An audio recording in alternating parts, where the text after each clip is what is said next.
श्री कृष्ण की बाल लीलाओं से जुड़े कई रोचक किस्से हैं।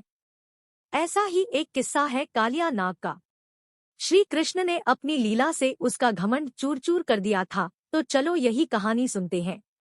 यह बात तब की है जब यशोदा के लला कन्हैया गोकुल में रहा करते थे। गोकुल के पास ही यमुना नदी बहती है। एक बार यमुना को कालिया नाग ने अपना घर बना लिया और नदी के पानी को अपने विष से जहरीला कर दिया। उस पानी को पीकर पशु पक्षी और गांव के लोग मरने लगे थे।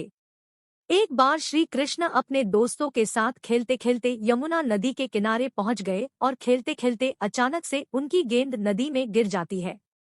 अब यमुना नदी के पानी और उसमें रहने वाले कालिया नाग के बारे में सभी को मालूम था, इसलिए मौत के डर से कोई भी नदी में जाने को तैयार नहीं हुआ। तब श्री कृष्ण ने कहा कि मैं गेंद लेकर आता हूँ। सभी बच्चों ने उन्हें नदी में जाने से रोका, लेकिन वह नहीं माने और नदी में छलांग लगा दी। सभी बच्चे डर के मारे घर पहुंचे और यशोदा मैया को कन्हैया के नदी में कूदने की बात बता दी। यह सुनते ही यशोदा मैया डर गईं और फूट फूट कर रोने लगी। यह बात धीरे धीरे पूरे गायकुल धाम में जंगल की आग की तरह फैल गई। सभी दौड़े दौड़े यमुना नदी किनारे आए गए, लेकिन कृष्ण अभी तक वापस नहीं आए थे। वहीं नदी में कृष्ण को देखकर कालिया नाग की पत्नियों ने उन्हें वापस जाने को कहा, लेकिन कृष्ण नहीं माने और तभी कालिया नाग जाग गया। कृष्ण ने कालिया नाग को यमुना नदी छोड़ने का आदेश दिया, लेकिन कालिया नाग ने मना कर दिया और कृष्ण को मारने के इरादे से उन पर हमला कर दिया। कृष्ण और कालिया नाग की जोरदार लड़ाई हुई।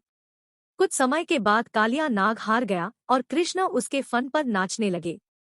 कालिया नाग थकने के बाद कृष्ण से अपने प्राण बचाने के लिए प्रार्थना करने लगा।